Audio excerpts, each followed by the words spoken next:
The letter was already signed. Damien Ashcroft had not lost sleep over it. He did not lose sleep over anything. In 22 years of running the most dangerous crime syndicate on the eastern seaboard, he had ordered men removed from his organization the way most people delete a contact from their phone. Quickly, cleanly, without sentiment. But tonight, at 11:47 p.m., he was standing outside his own boardroom door with a termination letter in his hand, and on the other side of that door, the woman he was about to fire was doing something that made his blood run cold. She was saving his life, and she had absolutely no idea he was listening. If you were in her position, sitting alone at midnight, holding evidence that could get you killed, knowing your boss had already decided to throw you away, what would you do? Would you run? Would you stay silent, or would you fight? Not for him, but because walking away from something that matters is simply not something you were built to do? This is that story. And if this is your first time here, I want you to stay until the very end. Because what happens between these two people is the kind of thing most of us spend our entire lives either searching for or running away from. Subscribe to this channel so you never miss a story like this one. Hit that like button and drop a comment telling me your city and your country. I want to see exactly how far this story travels. Now let's go back to that hallway. Let's go back to that door. Because behind it, a woman named Zaria Monroe was about to do something that no one in that building, not a single soul, saw coming. The termination letter was not typed on cheap paper. Damien Ashcroft did not do anything cheaply. The letter was printed on cream-colored bond stock, the kind that cost more per sheet than most people spent on lunch. His signature at the bottom was precise, controlled.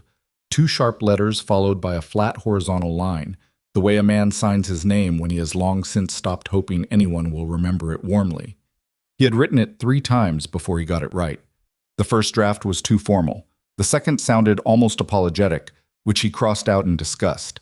The third was clean, professional, 4 sentences, effective immediately, severance included, no further contact required. He folded it once, slid it into an envelope, and set it on his desk at 6:20 p.m. that evening, fully intending to walk it down to her office before she left for the night. He did not do that. Instead, he took a call from Seoul, then one from Chicago, then spent 40 minutes arguing with his lawyer about a contract amendment that had nothing to do with anything that actually mattered. By the time he looked up, it was nearly midnight and his building, a glass tower in Lower Manhattan that his father had bought in 1987 as a symbol of ambition, and his older brother had nearly bankrupted in 2019 as a symbol of stupidity, was almost entirely dark. Almost. The light in the 3rd floor conference room was on. Damien noticed it because he noticed everything. That was not a gift he had been born with. It was a habit built from necessity, the kind of constant surveillance a man develops when he grows up understanding that inattention is a luxury other people get to afford. He had learned to watch exits.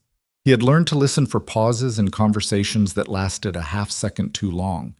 He had learned that the most dangerous things in any room were rarely the things people pointed at. He took the stairs. Not because the elevator was slow. The elevator in the Ashcroft building was fast enough. He took the stairs because the stairs were quiet, and something about the light bothered him in a way he could not yet name. The conference room had floor-to-ceiling glass on the interior wall. It was designed that way intentionally, his father's idea, back when the old man still believed that transparency was a value worth performing, even when it wasn't worth practicing. Standing in the hallway, Damien could see everything inside. Zaria Monroe was alone. She was seated at the far end of the conference table, but seated was almost the wrong word. She was positioned deliberately in the way a surgeon positions herself over a patient. Her laptop was open in front of her. 3 separate stacks of documents sat to her left, each one marked with a different color of sticky notes, orange, green, and red. A yellow legal pad filled with her handwriting was propped against a coffee mug that had almost certainly gone cold 2 hours ago. Her reading glasses, which she normally kept clipped to the collar of her jacket, were on her face. She was holding a highlighter, and she was moving through a document the way most people move through something they already know is going to be bad. Slow, deliberate, stopping every few lines. Damien recognized the document from 30 feet away. It was the Voss-Ashcroft engagement agreement. His stomach dropped 6 inches. That document was not supposed to be in her hands. It was not supposed to be outside his private office, period. He had signed two separate non-disclosure agreements to keep it restricted to himself and his legal team, and his legal team was precisely three people, none of whom were Zaria Monroe. Because Zaria Monroe was his executive assistant, and executive assistants did not get read into engagements that were brokered to prevent wars. He put his hand flat against the glass door without pushing it open. And then she picked up her phone. She did not dial. She accepted a call, which meant someone had called her, which meant someone knew she was here at midnight, which meant... He pushed the door open. She did not flinch. That was the first thing that got him.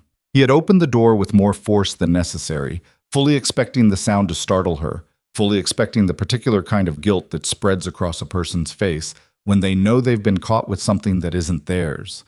Zaria Monroe looked up from her phone, looked directly at him, and said, not to him, but to whoever was on the other end of the line, "Hold on 1 second." Then she set the phone down on the table, screen up, and looked at Damien with an expression that was not guilt, not panic, not even surprise. It was the expression of a person who had been expecting an interruption and had already decided how she was going to handle it. "You should probably close the door," she said. "Excuse me?" "The door." She nodded at it. "You should close it." He closed it. He was not sure why he followed her instruction in his own building, in his own conference room, at midnight, while holding an envelope with her name on it. He closed the door and stood inside and said, "What are you doing with that document?" "Reading it." "I can see that you're reading it. That document is restricted." "I know it's restricted." She picked the phone back up, turned it slightly toward him so he could see the screen, and said, "His name is Marcus Voss. He's calling from Zurich. He called me 40 minutes ago because he thought I was the only person in your organization stupid enough to listen to him threaten me without immediately hanging up." She paused. He was not entirely wrong about that. Damien stared at her. She put the phone back to her ear. "I'm going to need another few minutes," she said, in a tone that was not a request. Then she set it back down, speaker on, and looked at Damien with the same calm precision she used when she was walking him through a quarterly budget review. "The engagement is not a political alliance," she said. "I know you think it is. I know everyone in this building thinks it is. But I've spent the last 3 hours going through every addendum, every attached exhibit, and every cross-reference clause in this agreement, and I need you to sit down, because what I found is going to make you very angry." Damien did not sit down. He took 3 steps toward the table and said, "Who gave you access to this document?" "Nobody." "Zaria." "Nobody gave it to me." Her voice did not change. "I found it 3 days ago. Because when you asked me to organize the legal archive last month, you gave me the master password to the document management system, and you forgot that I have a habit of actually reading the things I'm organizing rather than just alphabetizing them." She looked at him steadily. "That's not breaking protocol. That is quite literally my job." The voice on the phone said something. Zaria picked it up, and what happened next was the thing that stopped Damien Ashcroft completely. Not the evidence, not the documents, not even the hour, but the way she spoke to Marcus Voss. Not afraid. Not careful in the cautious, shrinking way that people are careful around dangerous men. She was careful the way a structural engineer is careful. Precise because precision matters. Controlled because control is the point. "Mr. Voss," she said, "I'm going to be honest with you, because I think honesty is actually the more interesting choice here. You buried the asset seizure clause in Exhibit 17. You cross-referenced it to a liability waiver in the secondary annex so that anyone reviewing the main document would miss it entirely. I did not miss it." She paused, and for one moment Damien could hear Marcus Voss begin to speak, and she spoke directly over him. "The clause allows Voss Family Council to trigger a full dissolution of Ashcroft Holdings in the event of what you define as a material breach. And you have defined material breach so broadly in that document that a single delayed payment on any one of 14 different accounts would qualify. You have been building a legal instrument for asset theft and calling it a marriage contract." Another pause. "I am not telling you this to impress you. I am telling you this because I want you to understand clearly that this conversation is being recorded, and that I have already forwarded a copy of my analysis to 3 separate parties outside this organization. So whatever you are planning to say to me tonight, think carefully." The phone went quiet. Zaria set it back on the table. She looked at Damien. He looked at the envelope in his hand, at her name on the front of it, at the 4 clean sentences inside it. He had signed it at 5:55 p.m. He had been planning, in some calm and practical corner of his mind, to walk into her office in the morning and tell her that he needed to restructure his team, that her position was being eliminated, that her severance was generous and her references would be sterling, and that it had nothing to do with her performance. He had even rehearsed the tone. Not warm, not cold, professionally neutral. The tone of a man doing something unpleasant out of necessity rather than preference. "You need to sit down," Zarya said again, and this time her voice had something different in it. Not softness, exactly, but the edge of something exhausted. She took her glasses off and set them on the legal pad. "Please, there's more." He sat down. Not because she asked him to. He told himself that later, and he almost believed it. The next 2 hours were the longest of Damien Ashcroft's professional life, which was saying something because his professional life had included a federal investigation, 2 hostile takeover attempts, and 1 extremely unpleasant situation in 2018 that he had spent 4 years and an embarrassing amount of money making sure would never appear in any searchable database. But this was different. Zarya walked him through it page by page, not because she needed to, he could read a contract, but because the pattern was intricate enough that having someone narrate it out loud made the structure visible in a way that silent reading wouldn't. She had organized her sticky notes by type of deception: orange for hidden clauses, green for misleading definitions, red for outright fraud. The conference table began to look like the inside of someone's fevered dream. And somewhere in the middle of it, Damien realized something that he did not immediately know how to hold. She had not done this because he asked her to. She had not done this because she thought it would impress him, or advance her career, or give her any kind of leverage. She had found this 3 days ago, in a document she wasn't supposed to be reading, while doing a task that was technically beneath her actual skill level, and instead of bringing it to him immediately, which would have been the obvious self-serving career-maximizing move, she had spent 3 days building a complete legal analysis, contacting the rival family independently, and laying the groundwork for an alternative resolution, because she had apparently decided that walking into his office with a problem was insufficient, and she needed to walk in with a solution. "You contacted Voss directly," he said, during a pause. "Yes." "Without telling me?" "Yes." He looked at her. "Why?" She was quiet for a moment. Not the quiet of someone stalling, the quiet of someone deciding how honest to be. "Because," she said finally, "if I had brought this to you 3 days ago, your first instinct would have been to respond with force. And responding with force would have given Voss exactly the breach he needed to trigger that asset clause." She held his gaze. "I needed 3 days to build something that made force unnecessary, so I took them." The room was very quiet. "You made a unilateral decision," he said, "about a crisis that involved my organization, my assets, and my name, without informing me." "Yes." "And you did it because you decided my judgment couldn't be trusted." She did not look away. "I did it because I decided your reaction couldn't be managed in the time we had." "That's not the same thing." She folded her hands on the table. "Your judgment is fine, Damien. Your temper is occasionally a liability." Nobody talked to him like that.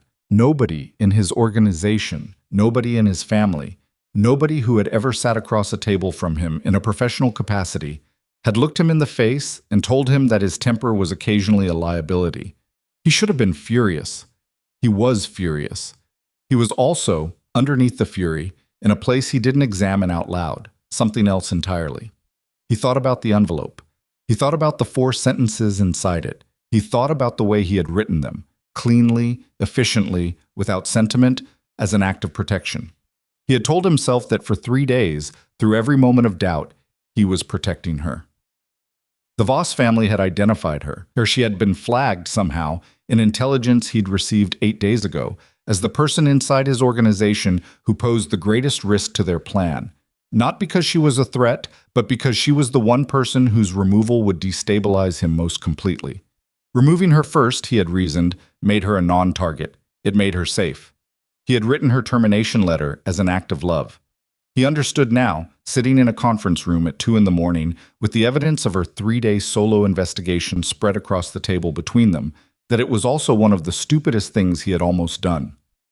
"There's something else," Zarya said. She reached into the folder at her left elbow and slid a single page across the table. He looked at it.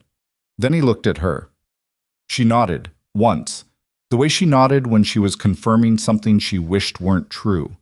The page was a list of names, 7 of them, all of them people he had known for years, all of them people he had trusted, promoted, protected, all of them people who had been, apparently, feeding information directly to Marcus Voss for a period that the document suggested began not months ago, but years.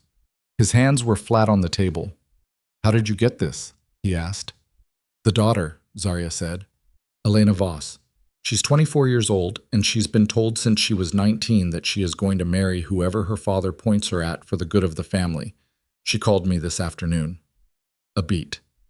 "She called me because I left my number with a message through a channel her father doesn't monitor. I asked her to. She took a risk doing it." Damien looked at the list of names. He had known 2 of these men for over a decade. "She's on our side?" he said. "She's on her own side," Zarya said, "which, in this particular situation, puts her on ours." She paused. "She doesn't want this marriage. She doesn't want any part of what her father is building. She gave me what she had access to, which was enough to build the rest from." He sat back in his chair and looked at the ceiling for a moment. The particular way a person looks at a ceiling when they are trying to decide whether what they're feeling is admiration or something much more inconvenient. "Zarya," he said. "Yes." He looked down at the envelope in his hand. She followed his gaze. He watched her read her own name on the front of it, and then he watched her expression do something very small and very controlled. Something that, if he'd been paying less attention, he would have missed entirely. Her jaw tightened. Her chin came up half an inch. She said nothing. He put the envelope on the table between them. He did not open it. He did not explain it. She did not ask. They sat there for a moment, the 2 of them and that envelope and everything it represented, the decision he had made about her future without consulting her, the assumption he had made about what she needed, the belief he had carried for 8 days that he knew better than she did how to keep her safe. Then Zarya reached across the table, picked up the orange highlighter, and said, "There's one more clause I need to walk you through. It's in Exhibit 23, and it's the worst one."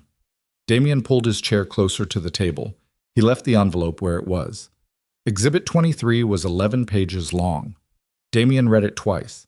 The second time he read it slower, which was not something he did often. He was a fast reader, had been since childhood, the kind of kid who tore through books not for pleasure, but for efficiency, because information absorbed quickly was information you could use. Speed was a tool. Speed kept you ahead. But Exhibit 23 demanded slowness, because whoever had written it, and Zarya had already identified the author as a contract attorney named Bryce Holt, who had billed the Ashcroft Legal Fund for 47 hours in March, under a vague line item called transactional consulting, had constructed it specifically to reward impatience. Every clause that looked straightforward had a modifier buried 3 paragraphs down. Every definition that seemed clear had an exception tucked into a footnote. It was not a legal document. It was a trap wearing a legal document's clothing. When he finished the second read, he set it down. "Bryce Holt," he said. "Yes." "He's been on my legal team for 6 years. 7, Zarya said. "He joined in January of the year your brother stepped down. I checked the employment records." Damien looked at the ceiling again. It was a habit she had noticed, the ceiling look, and she had never said anything about it because it was not her place to comment on the private coping mechanisms of the man she worked for. But she noticed it the way she noticed most things, quietly and completely. "The asset seizure clause," he said. "Walk me through the trigger mechanism one more time." She did not sigh. She did not check the clock. She picked up the document and walked him through it again, sentence by sentence, the same way she'd done it 40 minutes earlier, with the same patience she would have used the first time. This was the thing about Zarya Monroe that most people in the building had never taken the time to discover. Her patience was not the passive kind. It was not the patience of someone who had learned to swallow frustration. It was the patience of someone who understood that the difference between a problem solved correctly and a problem solved quickly was usually the difference between a problem solved once and a problem solved over and over again until it finally broke something irreparable. "The trigger requires a material breach," she said, "as defined in Section 4, subsection C, which defines material breach as," and I'm reading directly here, Any action, omission, or event that a reasonable party could interpret as contrary to the spirit of partnership as understood between the contracting families. She looked up. You see the problem. It's entirely subjective. It's a blank check. Voss could declare a breach tomorrow based on nothing more substantial than a delayed email response, and under the terms of this document, he would have standing to petition for immediate asset dissolution. She set the page down. The clause was drafted to look like a standard good faith provision. It is not a good faith provision, it is a detonator with a hair trigger. And Holt signed off on this. Holt wrote it. She paused. There's a version stamp in the document metadata. I pulled it 2 days ago. The original draft was submitted by Voss counsel. Holt's version, the one in your archive, the one that was presented to you as the final agreement, is 94% identical to the Voss draft, with cosmetic adjustments to the formatting and one paragraph rewritten in the introduction to make it read as more neutral. The room was cold. The building's overnight HVAC ran at a lower temperature than daytime, a minor cost-cutting decision someone had made years ago that Damien had never bothered to reverse. Zarya had not taken her jacket off all night. He noticed that now. You're telling me, he said, that my own lawyer submitted the rival family's contract draft as my legal review. Yes. And it was one of the names on that list. Third from the top. He stood up. He stood up abruptly enough that his chair rolled back and hit the credenza behind him with a sharp crack. Zarya did not move. She watched him put both hands flat on the table and lean forward and breathe. 3 breaths, controlled. The kind of deliberate physiological management that a man develops when he has spent years learning to govern a temper that, left ungoverned, has historically caused significant collateral damage.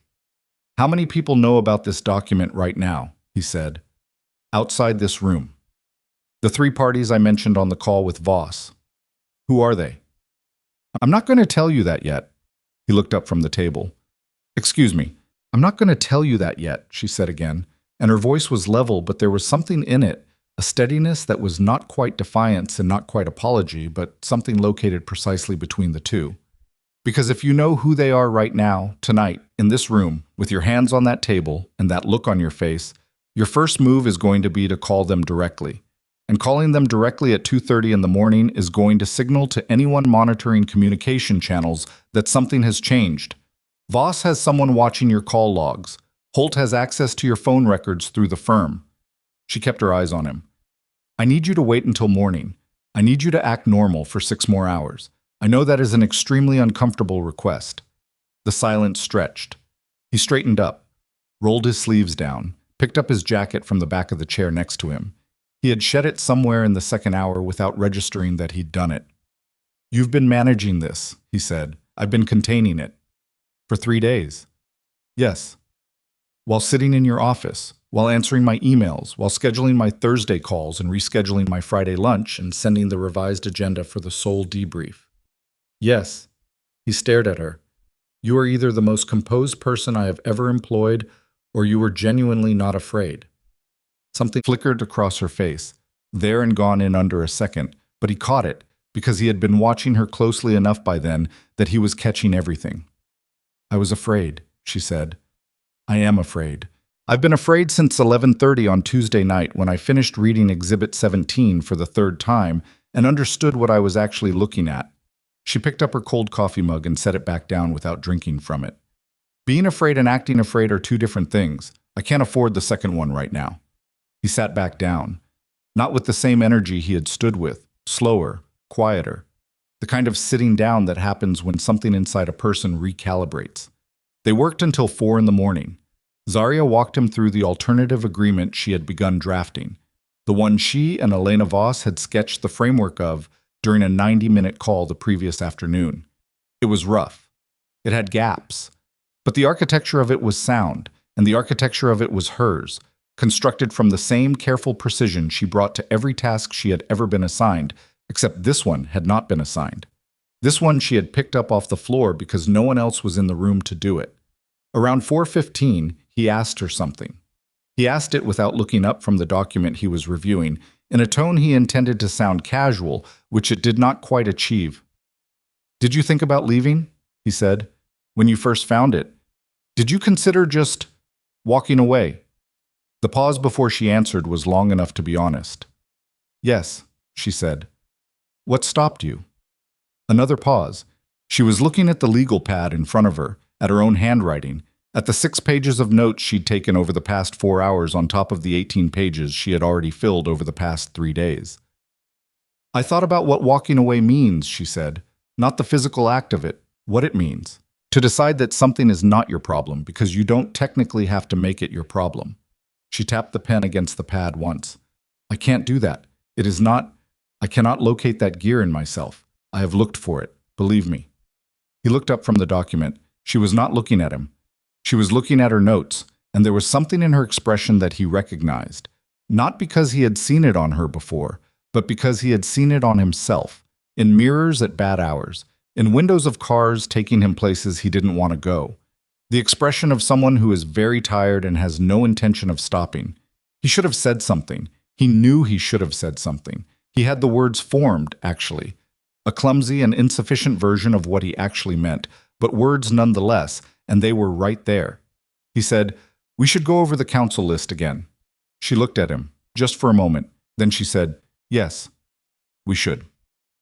The council list was the 7 names on the page she had slid across the table. Going over it again meant cross-referencing the communication records she had flagged against the timeline of every major strategic decision the Ashcroft organization had made in the past 3 years. It took 90 minutes. By the end of it, the pattern was undeniable.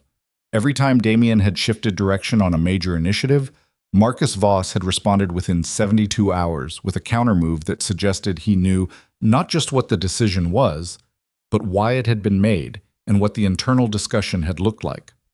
Someone inside the council had not merely been reporting outcomes. They had been reporting conversations. Which ones had access to the engagement briefing? Damien said. Zarya pointed to 4 of the 7 names. He went very still. One of those names was his cousin. He had not looked at his cousin's name on the list until this moment.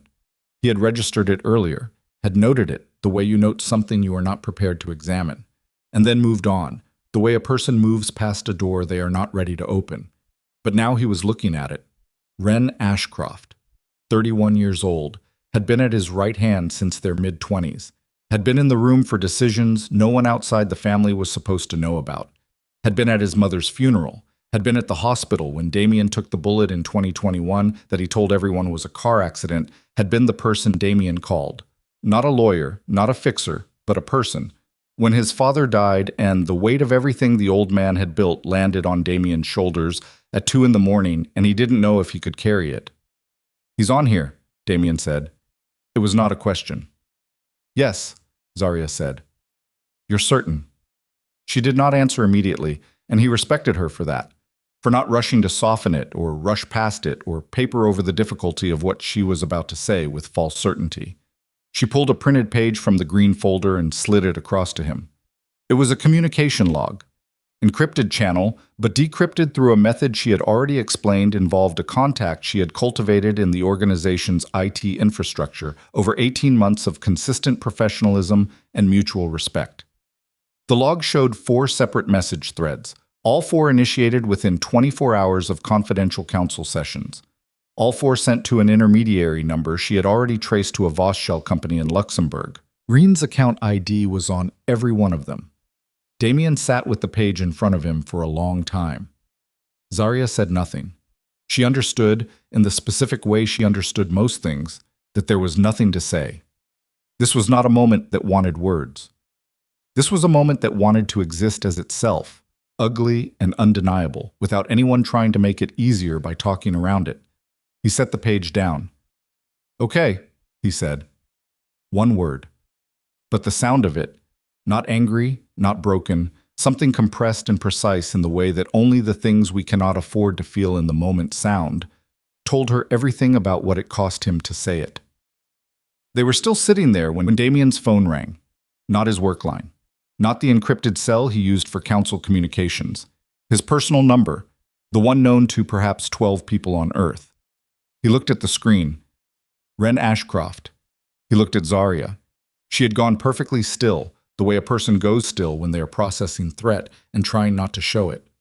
Her eyes moved from the phone to his face and back to the phone. He let it ring 4 times. Then he answered. It's late, he said. I know. Ren's voice was easy, the voice of a man who had either done nothing wrong or had spent years practicing how to sound like it. I couldn't sleep. Saw the light on in the conference room when I drove past. Figured I'd check in. The conference room faced the interior of the building. It did not have windows that faced the street. Damien's eyes moved to Zaria's face. She had heard it. She was already writing on the legal pad. Fast. 3 words. He's watching you. Appreciate it, Damien said. Everything's fine. Just running through some numbers with Zaria before the morning calls. A half-second pause. Maybe less. Zaria's still there, Ren said. She's thorough, Damien said. You know how she is. Another pause. Right. Something shifted in Ren's voice. Not dramatically, not enough that you'd catch it if you weren't already listening for it. But Damien was already listening for it, and Zaria was already listening for it, and they were both hearing the same thing, a man recalculating. Well, don't stay too late. Big day tomorrow. Good night, Ren. He ended the call. For 3 seconds, neither of them spoke. Then Zaria turned the legal pad around and wrote one more word beneath the first 3, pressed hard enough that the pen indented the page. Move. Now. Damien looked at her. He knows we're here, she said quietly. He called to confirm. If he's been feeding Voss information in real time, then in the next 20 to 30 minutes, Voss is going to know that you and I have been in this building together for the last 6 hours, looking at documents that were never supposed to reach either of us. She was gathering papers as she spoke, not frantically, but fast, the way a person moves when panic has been carefully converted into action. Everything I sent to the 3 outside parties is already in motion, but the agreement I drafted, the alternative structure, that only exists on this laptop and in this folder, and if either of those things disappears before morning, we have no leverage. Where do we go? He said. She zipped the laptop bag, picked up the folder, looked at him. My apartment, she said. It came out the way a practical decision sounds when it is also the kind of decision that changes things between 2 people, even when neither of them is ready to acknowledge that yet. It's not in my name. It's under my mother's name. She signed the lease when I moved in 4 years ago, and we never transferred it. There is no paper that connects that address to me through any of your organization's records. He stood up, picked up his jacket. She was already at the door. And that was the moment. Not the evidence, not the revelation, not the list of 7 names or the photo of an encrypted message, or the sound of Ren's voice recalculating on the other end of a phone call at 4:30 in the morning. That was the moment Damien Ashcroft understood that whatever this had been before tonight, whatever neat and manageable category he had been keeping it inside of, it was not that anymore. He followed her out of the conference room. She did not look back to check if he was coming. She already knew he was. They took the stairs. 2nd floor, then 1st, then the parking garage through the side access door that Zaria used every morning because it shaved 90 seconds off her walk to the subway, and she had, at some point that she could no longer specifically remember, decided that 90 seconds was worth a slightly longer badge swipe sequence. The garage was quiet. 3 cars. His driver was off for the night. She had checked that detail already, mentally, upstairs, before she said the word apartment, because she had learned years ago that the logistics of a situation have to be solved before the situation is spoken aloud. She had a 2019 Civic that she had driven for 6 years and maintained with the same rigorous attention she applied to everything. He looked at it and said nothing. I know, she said. I didn't say anything. You were thinking something. She unlocked it. They got in. She backed out of the space and drove toward the exit, and as she turned onto the street, she checked the rearview mirror once, twice, and on the 3rd check she said, Gray sedan, 3 cars back. It's been there since we left the garage. He turned to look. Don't, she said. He faced forward. She took the next 3 turns in a sequence that no one who didn't know the neighborhood would have predicted. Left, then immediate right, then left again through an intersection that was technically a one-way the wrong direction for the last 40 feet of it. And when she checked the mirror again, the gray sedan was gone. She had lost a tail in a 2019 Civic. He looked at her profile in the dark of the car, the set of her jaw, the absolute focus in her eyes, the way her hands on the wheel were steady in a way that made him aware, very sharply, that his own hands were not. She had been afraid. She had told him that. But fear, for Zaria Munro, was apparently just information, just data to be processed and moved through and converted into the next correct action. He thought about the envelope. He thought about the 4 sentences. He thought about how close he had come to walking into her office tomorrow morning with that envelope in his hand and that professionally neutral tone in his voice, and sending her home, safe, away from this. While behind him, without her, 6 months of invisible work unraveled, and 7 men who had already sold him laughed into their phones, and Marcus Voss began signing transfer documents. The car moved through the dark and empty streets of Lower Manhattan, and neither of them spoke. And the silence between them was not comfortable exactly, but it was not empty either. It was the silence of 2 people who have been through enough together in the last 6 hours that the usual social scaffolding has stopped being necessary. And what remains is something unfinished and significant and not at all simple. Her apartment building was a 6-story walk-up in Carroll Gardens with a buzzer panel that had 8 names on it, and hers was not one of them. She let them in with a key, physical, not digital, and they climbed 4 flights of stairs in the dark because the hallway light on the 3rd floor had been out for 2 weeks, and the super had not fixed it. She unlocked the door. Inside, a small kitchen, a desk covered in books, and 3 plants that needed watering. A second-hand couch that was nonetheless arranged with the same deliberate precision she applied to everything. A window that looked out over the back of the building next door. She set the laptop bag on the desk, set the folder next to it, took off her jacket for the first time all night, and draped it over the back of the chair, and then stood there for a moment with her back to him, and he could see in the set of her shoulders something that had not been visible all night. The very first edge of exhaustion beginning to breach whatever wall she had built against it. She turned around. "There's coffee," she said. It'll be bad. The machine is broken and I've been using a French press." "That's fine." She went to the kitchen. He heard water running. He sat on the couch and looked at the folder on her desk, and at the laptop bag, and at the 3 plants that needed watering, and he sat with the fact, solid and uncomfortable and not going anywhere, that he was sitting in the apartment of the woman he had been prepared to fire 12 hours ago, because she had spent 3 days building the thing that was going to save everything he had spent his adult life protecting, without being asked, without recognition, and without telling a single soul. He heard the French press being set down on the counter. Then he heard her voice from the kitchen, quiet and not quite steady. "There's something I need to tell you," she said, "about the alternative agreement, about the part I didn't explain upstairs." He waited. "Elena Voss gave me the communication logs," she said. "But she gave me something else too, a recording. Her father, on a call with 2 of your council members. The ones she said are the most deeply in. Not just feeding information, making decisions."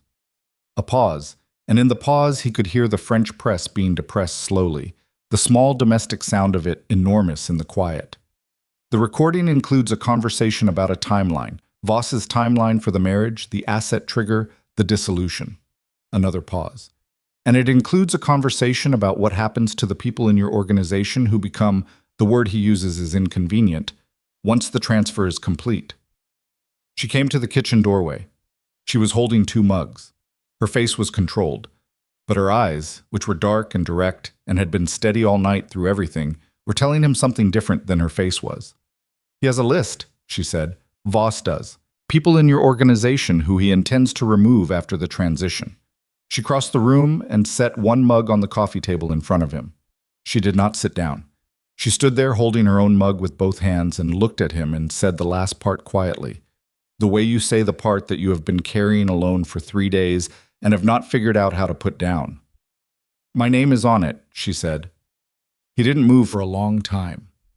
He sat on her couch with the mug between his hands, and he looked at her, and she stood there in the middle of her small living room, holding her own coffee with both hands like it was the only thing she was allowing herself to hold on to. And the silence between them had a texture now.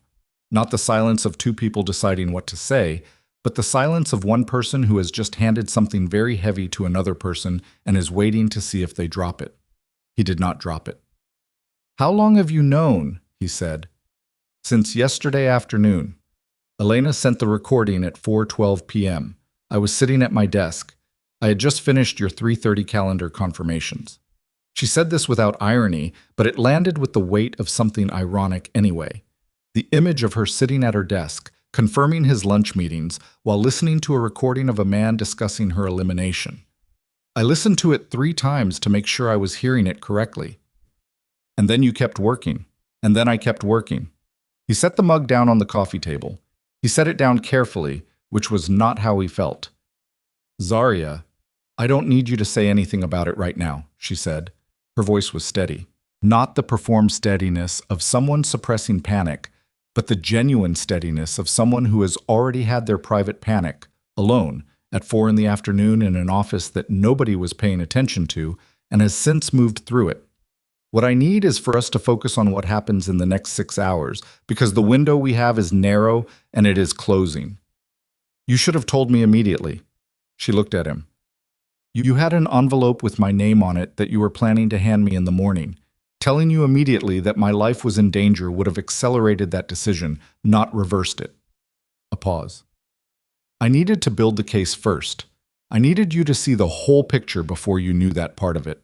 Because if you knew that part first, you would have made a decision based on trying to protect me, and the decision would have been wrong, and we would have lost everything. He stood up.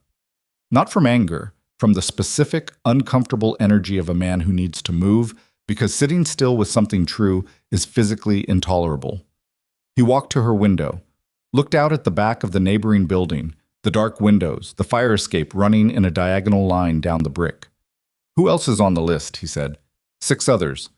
All of them mid-level, all of them in positions where they would have institutional knowledge of operations Voss wants to quietly absorb. People who would know where things didn't add up. People who would ask questions. She set her mug on the desk beside the laptop. I don't know them personally, but I recognize 2 of the names from the org chart. Send me the recording. I already did. 40 minutes ago, to your encrypted device, not your phone. It's been sitting there while we drove. She moved to the desk and opened the laptop. But before you listen to it, I need you to hear something about the timeline. He turned from the window. Voss's trigger date, she said, is not after the wedding. That's what the contract implies, that the asset clause activates after the marriage is formalized. But the recording tells a different story. She turned the laptop to face him. On the screen was a document she'd been building, a timeline, color-coded, entries sorted by date. He's not waiting for the wedding. The wedding is a distraction. The real mechanism is a financial instrument that Holt embedded in the quarterly refinancing package your council approved 6 weeks ago. It looks like a standard credit facility amendment. It is not. She pointed at an entry dated 8 days prior, the same day Damien had received the intelligence report identifying Zarya as his greatest vulnerability. This instrument matures in 72 hours. When it matures, it automatically transfers signature authority over 4 of your primary asset vehicles to a holding company that is, on paper, a Voss-affiliated entity. Damien went very still. 72 hours, he said. As of when Elena sent the recording, yes. That was 22 hours ago. She held his gaze. Which means we have approximately 50 hours. The number sat between them like a physical object. 50 hours. Not 6 months of maneuvering, not the slow procedural unwinding of a conspiracy through proper channels. 50 hours to dismantle something that had been built in careful layers over what the evidence suggested was 3 years of patient, deliberate infiltration. He walked back to the couch, did not sit, stood behind it with his hands on the back of it, and looked at the timeline on her screen and let himself see it, really see it, without the noise of reaction, without the immediate impulse to act or respond or counter. Just the shape of what had been done to him, and how long it had been done, and how thoroughly it had been done by people he had trusted and promoted, and in one case loved. The refinancing package, he said. Who brought it to council? Holt drafted it. Wren presented it. She didn't soften the delivery. There was no way to soften it, and they both understood that softening it would have been its own kind of cruelty, the kind that delays pain for 30 seconds and prolongs it for hours. The 3 council members who voted against it were not on the list of 7. He looked up from the timeline. Which 3? She told him. He exhaled. Slow and deliberate, the controlled exhale of a man managing something that, if left unmanaged, would come out wrong. Those 3 names were people he had not called in months, people he had unconsciously deprioritized in the internal social calculus of the organization, Because the people who had been feeding Voss were also, it now appeared, the people who had been subtly and consistently ensuring that Damien spent less time with the ones who were clean. That detail, more than any other, told him how deep this went. It wasn't just information being leaked. The architecture of his own attention had been redirected. "I need to call Marcus Doyle," he said. "He's one of the three who voted against." "I know." He was already reaching for the encrypted device she'd mentioned, pulling it from his jacket pocket. "He's also the only member of my council whose private security operates completely outside the organization's infrastructure, which means Voss has no visibility into him. You trust him?" "I trust that he benefits more from my organization functioning than from Voss controlling it. That's close enough." He was dialing before he finished the sentence. It rang twice. The voice that answered was rough with sleep but became alert so quickly that Damien understood Doyle had not been fully asleep. Men in their position rarely were. "It's me," Damien said. "I need you in person, not the office, somewhere clean." He looked at Zarya, who was already writing an address on the back of an envelope, an address she apparently had prepared in advance, which should have surprised him by now, and did not. He read it to Doyle. 2 hours. He ended the call. She handed him the envelope. Their fingers did not touch. Almost, but not quite. "There's a diner," she said. "It's run by a woman named Patrice who opens at 5 a.m. and does not have cameras because she had a bad experience with a health inspector in 2019 and has felt strongly about surveillance ever since. I've been going there for breakfast twice a week for 4 years. Nobody from your organization has ever been there. Nobody from any organization has ever been there. It is the kind of place that is invisible because it is entirely ordinary." He looked at the address. Carroll Street, 2 blocks from where they were standing. "You chose to live 2 blocks from a camera-free diner." "I chose to live 2 blocks from good eggs." She picked up her jacket. "The camera situation was a bonus." They left the apartment at 5 minutes to 5. The street was the specific dark of early morning in late autumn, the kind of dark that has already begun its retreat and isn't fully night anymore but isn't close to day. Cold. Wet from a rain that had come and gone while they were inside.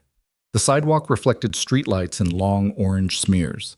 She walked half a step ahead because she knew the route, and he led her, which was not something he typically did with anyone. Patrice's diner was narrow, warm, and smelled like coffee from an urn that had been running since before either of them were awake. 3 tables. A counter with 6 stools. Patrice herself was a woman in her 60s with close-cropped silver hair and the demeanor of someone who had heard everything and found most of it only moderately interesting, who looked at Damien once and then looked at Zarya and said, "Back booth. You want the usual?" "Please," Zarya said. They slid into the back booth. The vinyl was cracked along the back seam and had been repaired with silver duct tape, which Damien noticed the way he noticed everything, without judgment. "You have a usual," he said. "I told you, twice a week, 4 years. At a diner 2 blocks from your apartment. Radical, I know." She took off her jacket and hung it on the hook at the end of the booth. "Ordinary life, Damien. It's a real thing that people have." He looked at her across the table. Under the fluorescent warmth of a diner at 5 in the morning, with the night's accumulation visible in the set of her eyes and the tension still resident in her jaw and her hair. No longer the precise arrangement it had been at 9 p.m. when she'd presumably still been a normal person in a normal workday. He looked at her and felt, with absolute clarity, the particular weight of what it meant that she had done all of this alone. Not because she had to, because she had decided to. He thought about the ring. He had not thought about it in several hours, which was unusual. He had bought it 4 months ago. It was sitting in a box in the back of his sock drawer, which was perhaps the least dignified location for an object of that significance. But he had put it there because a sock drawer was a place where he would see it every day without having to explain it to anyone. A reminder. A commitment to a conversation he had been postponing because he could not find a version of it that didn't sound either presumptuous or pathetic. He had been preparing to fire her in the morning. He had been carrying a ring for 4 months. He was aware that these 2 things existing simultaneously said something about him that was not flattering. Marcus Doyle arrived at 5:22, which was fast enough to confirm he had been dressed when Damien called. He was a compact man in his late 50s, the kind of build that suggested former military without announcing it, with close-trimmed gray at his temples and the habit of scanning any room he entered in a full 360 before he sat down. He slid into the booth beside Damien, looked at Zarya without expression, and said, "You're Monroe." "Yes," she said. "Damien speaks highly of you. That's useful to know, given recent developments." Doyle looked at Damien. "What's the situation?" Damien told him. Efficiently, without inflection, the way he communicated when the information needed to land without the distraction of tone. He watched Doyle's face move through a sequence of reactions he kept tightly controlled, something tightening around the eyes when he heard Holt's name, something going very flat when he heard Wren's. When Damien finished, Doyle was quiet for a moment. Then he said, "The refinancing package. I voted against it." "I know. I told you something about the credit facility structure felt wrong." "You did." "A beat." "I should have listened." Doyle looked at his hands on the table. He had the hands of someone who had done things with them that he didn't particularly want to catalog. "What do you need from me?" Zarya answered before Damien could. "We need your legal entity, the offshore vehicle you use for independent asset protection. We need to run the counterfiling through it before the financial instrument matures. If we can establish a competing claim on signature authority before Voss's instrument activates, his legal position collapses. The credit facility amendment only works if there's no prior competing instrument on record." Doyle looked at her, a long, assessing look. Then he looked at Damien. "She always this organized at 5 in the morning. I'm beginning to understand she's always this organized.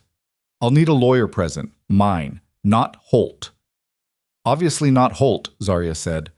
She opened the laptop, which she had brought in her bag, and turned it to show Doyle the draft filing she had already prepared. "If you can get your attorney on the phone in the next 90 minutes, we can have the counterfiling ready to submit when the courts open. It needs to be in the system before noon. That gives us a 6-hour buffer before the instrument's maturity window." Doyle studied the screen.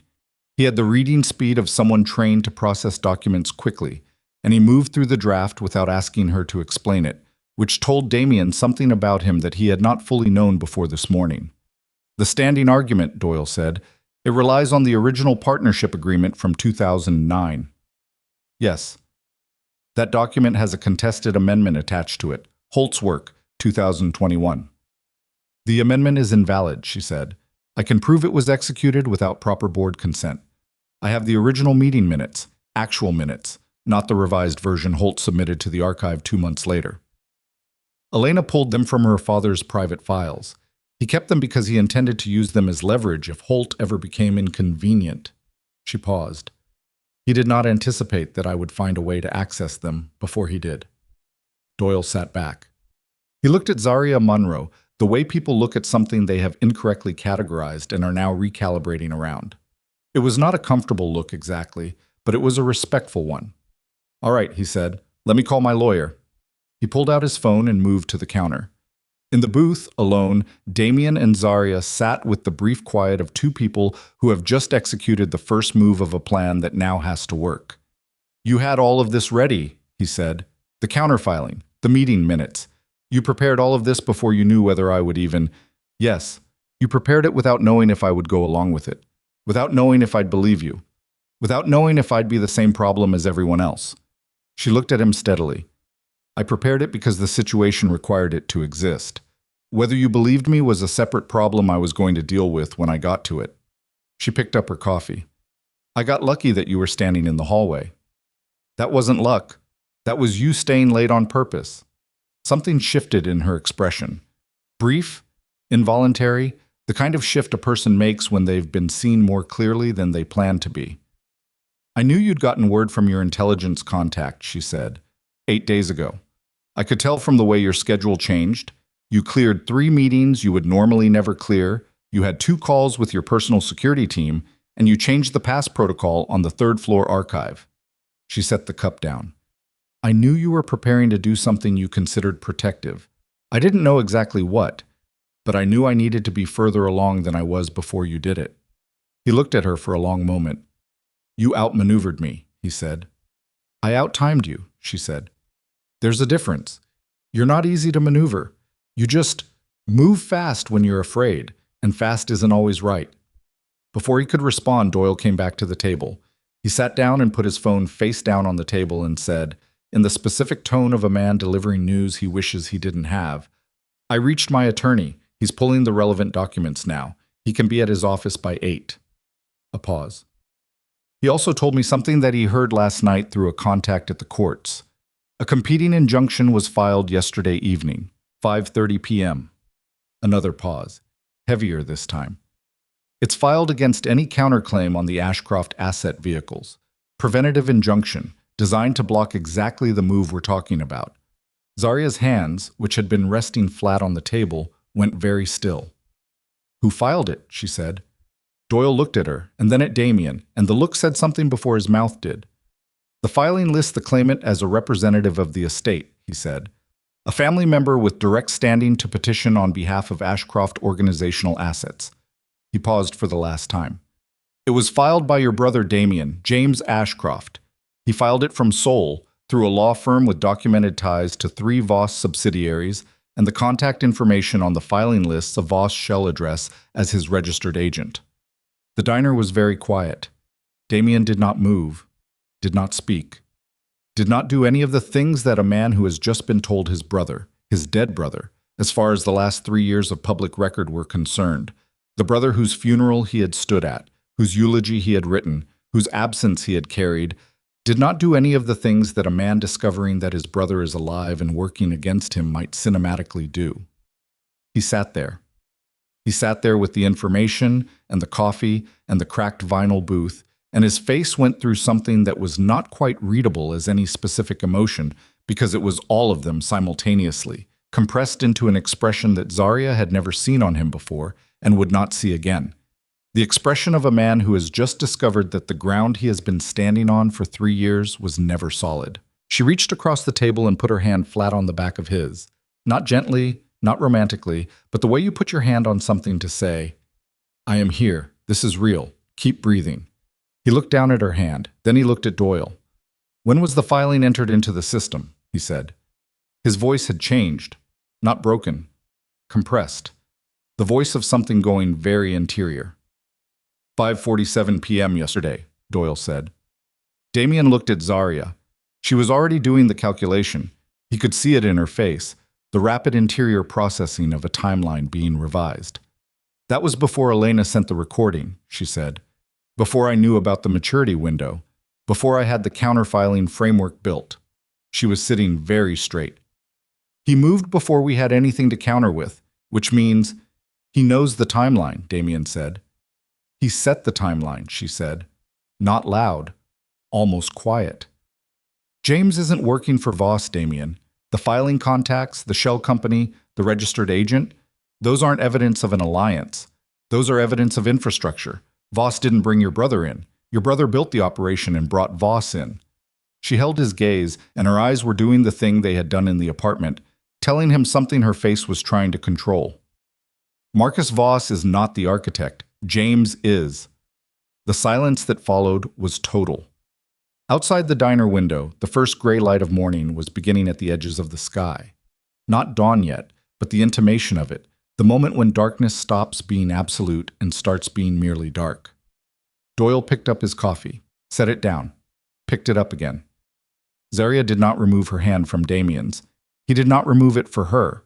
He sat in the booth of a camera-free diner at 5:40 in the morning with 50 hours on a clock that had just become exponentially more complicated, with the knowledge that the person who had engineered his destruction was not a rival or a stranger or even a betrayer in the conventional sense. He was family, which meant the destruction had been designed from the inside out, built from the knowledge that only proximity gives you, aimed at the specific dimensions of a life that only a brother knows how to dismantle. And he sat with the further knowledge, which arrived slower but landed harder, that the only reason he was sitting in this booth with any chance at all, the only reason there was a counterfiling, a timeline, a strategy, a door still open, was because the woman beside him had spent 3 days building a lifeline for a man who had been carrying an envelope with her name on it. He turned his hand over under hers. Not dramatically, just turned it, so that instead of her hand on the back of his, they were palm to palm. A small thing, a quiet thing, the kind of thing that, in a different story, would not have needed to be said out loud. "Tell me what we do next," he said. He was not talking to Doyle. Zarya looked at him, looked at their hands, looked back at his face. "We have 50 hours," she said, "and we have 3 people in this booth who Voss and James don't know are in the same room. That is not nothing. That is actually the only thing we have, and it is enough, but everything from this point has to be exactly right." She took her hand back, opened the laptop. "So listen carefully, because I'm only going to say this once, and we cannot afford to get any part of it wrong." And the morning pressed against the window, gray and arriving, and inside the diner the 3 of them leaned forward over the table with a document on a screen between them, and the plan that Zarya Monroe had been building alone for 3 days was about to become the only thing standing between Damien Ashcroft and the complete erasure of everything he had ever built. The plan had 7 steps. Zarya walked them through it in 23 minutes, which was fast but not rushed. The distinction mattered, because rushed thinking left gaps, and they could not afford gaps. She spoke without consulting notes, which told Doyle something he stored away quietly and did not comment on. The laptop screen showed the counter-filing framework, the asset timeline, the communication logs, and in a separate window, a draft message to Elena Voss that had been sitting unsent since the previous afternoon. When she finished, the diner was quiet except for the sound of Patrice moving behind the counter and the low percussion of early morning traffic beginning outside. Doyle said, "Step 4, the board consent documentation. You said you can prove the 2021 amendment was executed without proper authorization. If that proof gets challenged before the counterfiling is entered." "It won't get challenged before it's entered," Zarya said, "because we're not submitting it through standard channels. Your attorney files the counterclaim as an emergency preservation motion. That gets it into the system before any challenge can be mounted. The consent documentation becomes supporting evidence after entry, not a prerequisite to entry." She looked at him directly. "The sequence matters. The sequence is everything. And if the court clerk flags it for review before entry." "Patrice?" Zarya said, without turning around. The woman at the counter looked up. "Your nephew. He still work at the civil courthouse on Adams Street?" "Comes in at 7, Patrice said. "Takes his coffee black, doesn't talk much." "I know." She looked at Doyle. "He doesn't do favors, but he does prioritize correctly filed emergency motions because he has professional integrity and a functional understanding of procedural rules, which is all we need from him." She paused. "I'm not asking anyone to do anything improper. I'm asking for the system to work the way it is supposed to work, in the time frame it is supposed to work in, which it will, if the filing is correct and complete." Doyle looked at Damien. "Where did you find her?" "She found me," Damien said. It came out quieter than he intended. They left the diner at 6:15. The sky had committed to morning by then, the gray resolved into the flat, cold light of a November day that had not decided whether it was going to be overcast or clear and had apparently settled on both simultaneously. Doyle went to his attorney. Zarya and Damien walked back to her building, not because there was a reason to go back, but because the laptop and the folder were there, and the next 2 hours required both. In the stairwell, on the 3rd floor where the light was still out, he stopped. She was 1 step above him. She turned when she heard him stop. "What?" she said. "James." He said the name like he was testing its weight, like he wasn't sure it still meant what it used to mean. "He's been alive for 3 years. "Yes." "Someone in my organization knew."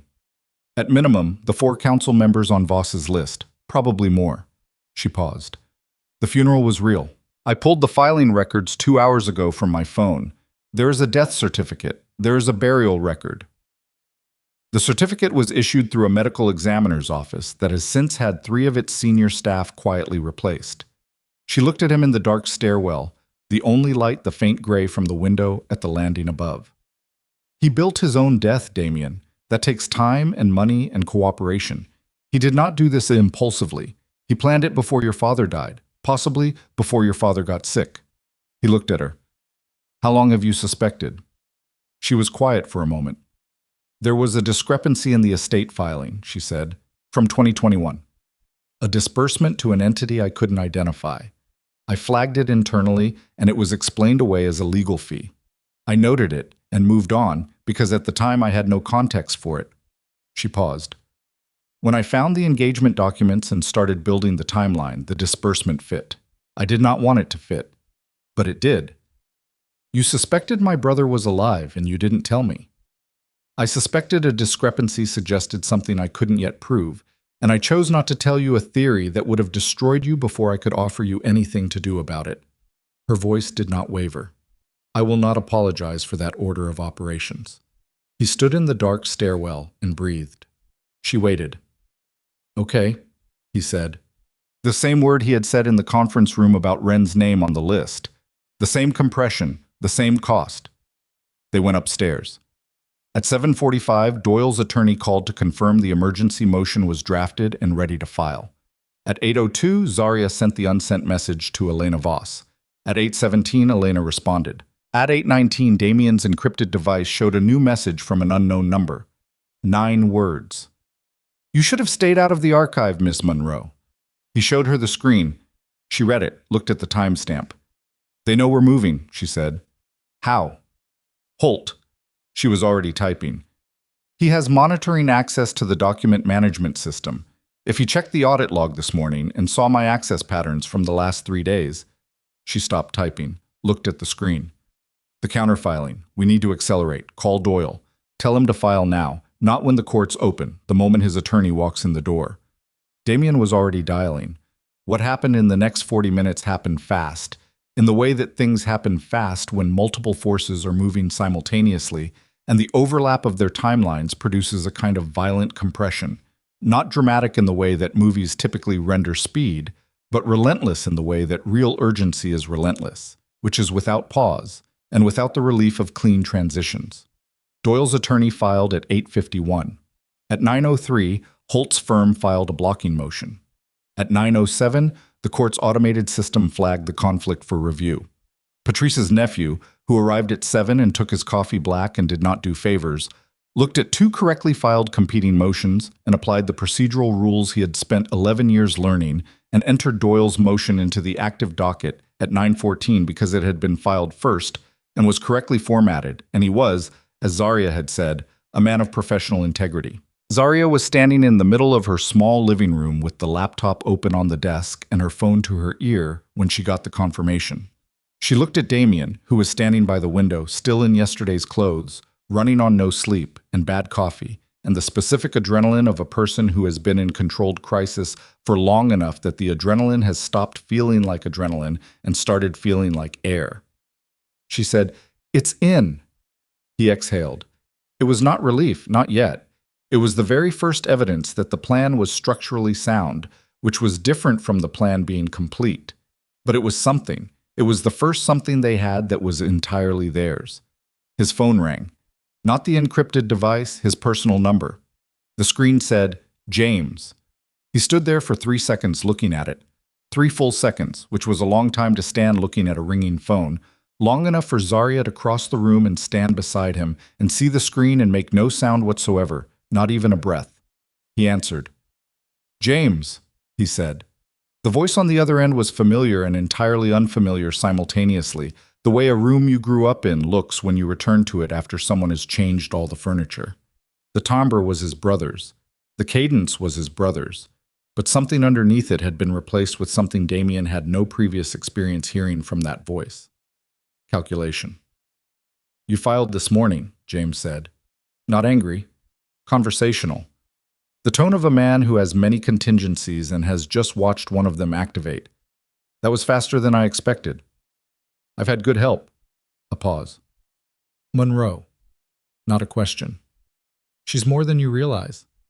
I'm realizing. Damien. The voice shifted. Not softer exactly, but moving towards something that was working very hard to sound like what it used to be. You need to stop what you're doing, not because you'll lose, you might not lose, but because the alternative I'm offering you is genuinely better than what you're protecting. You faked your death. I removed myself from a situation that was going to kill me. There's a difference. You let me stand at your grave. Silence. 2 seconds. 3. Yes, James said. I did. And I'm sorry for that. I am genuinely sorry for that specific thing. A beat. And the apology had the texture of something real, which was the worst possible thing about it. The worst possible thing about the entire conversation was that the apology sounded true. But the organization, Damien, right? The way Father built it, the way you've run it, It was going to collapse, not because of Voss, because of its own weight. I have been building something that doesn't collapse.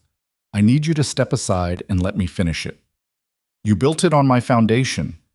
I built it on what our father's foundation was always supposed to become.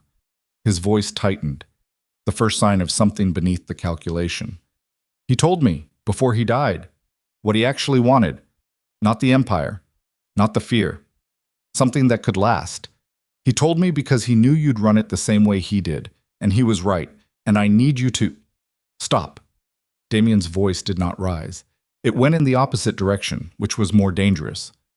Don't use his voice to do this. Don't tell me what he wanted.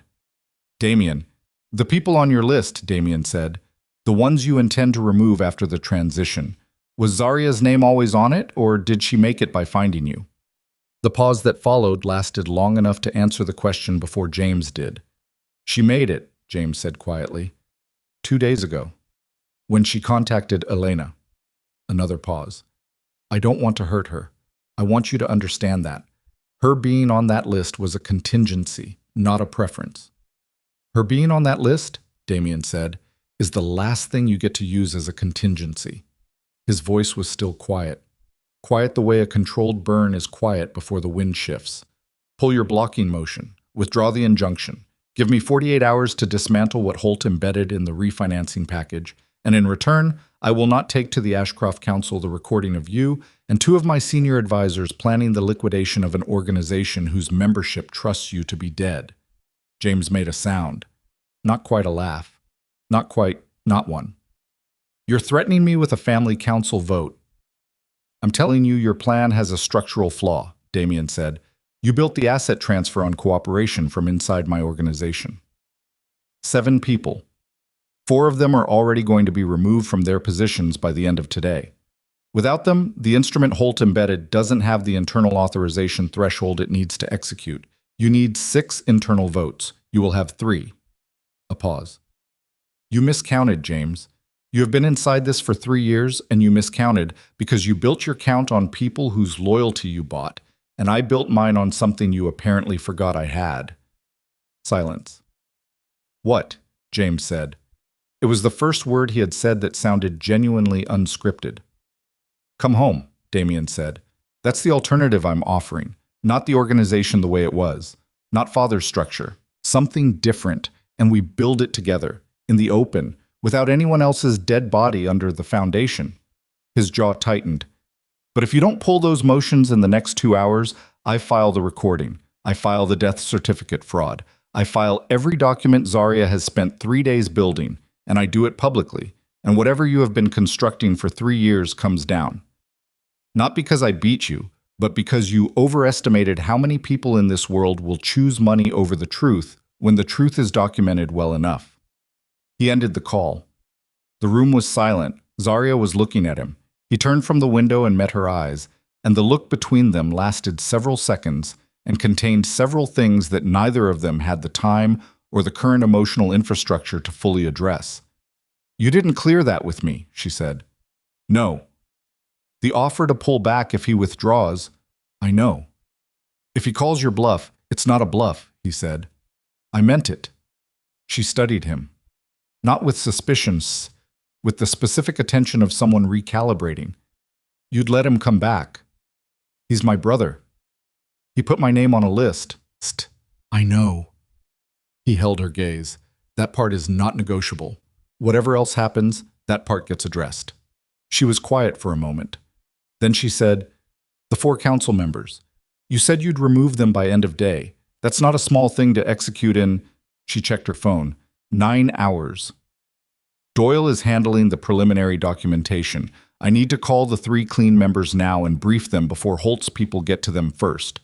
He was already reaching for the encrypted device. I need you to send the asset analysis to Doyle's attorney, the full version. I needs to be able to contest the refinancing instrument on technical grounds if James doesn't pull back. Already sent, she said. 6 minutes ago, while you were on the call. He looked at her. She looked back without particular expression. Of course you did, he said. The next 4 hours were the most technically demanding of Zarya's professional life, which included a period in her mid-20s when she had simultaneously managed the legal affairs of two competing corporate mergers while completing her master's thesis, a fact that precisely 0 people in the Ashcroft organization knew about her because precisely 0 people in the Ashcroft organization had ever asked. She was on 3 separate communication threads simultaneously, one with Doyle's attorney about the technical grounds for contesting the refinancing instrument, one with Elena Voss, who was in Zurich and operating under the assumption that her father was still unaware of her cooperation, an assumption that became significantly less stable at 10:45 when Elena sent a single message. He knows. I don't know how. I have maybe 2 hours. One with a forensic accountant named Briggs, who had done work for Doyle in the past, and who owed Doyle a significant professional favor, who was working through the credit facility amendment in real time, and finding things that made him, as he told Zarya in one of the less professionally restrained messages, extremely uncomfortable about the state of financial regulation generally. At 11:20, James Ashcroft's attorney filed a withdrawal of the blocking motion. At 11:23, the preventative injunction was released. Damien was in the bedroom. She had told him to use it, and he had for approximately 40 minutes, not sleeping but lying flat on the ceiling because his body required some form of horizontal. When she knocked once and opened the door and said, he pulled back. He sat up. His shirt was wrinkled and his eyes had the particular quality of someone who has passed through exhaustion into the territory on the other side of it, which is a kind of preternatural alertness that looks like calm and is not. Elena, he said. She needs to move. Her father is aware. I've been trying to get her a pathway, but her options are limited, and her timeline is... Zarya's phone vibrated. She looked at it. Something changed in her face. Her father just locked her out of the family residence's digital systems. Passport, transport accounts, everything linked to the family infrastructure. She's trapped. She's trapped in Zurich in a building her father controls with resources he can freeze. Zarya was already moving back to the desk. She has 1 hour before his security team physically secures her location if the pattern from the recording holds. She sat down, pulled the laptop, and was typing before she finished the sentence. What can you do from here? He said. He was on his feet, standing in the doorway. I know a woman at the U.S. consulate in Zurich. We were in the same graduate program. She doesn't owe me anything, but she will listen to me because I once spent 14 hours helping her rebuild a corrupted dissertation database the night before her defense, which is the kind of thing people don't forget. She was typing fast, not frantically, with the focused velocity of someone who is moving at the exact speed the situation requires and no faster. I'm drafting a request for emergency consular assistance for a U.S.-connected individual in a potentially coercive situation. Elena holds dual citizenship. Her mother was American.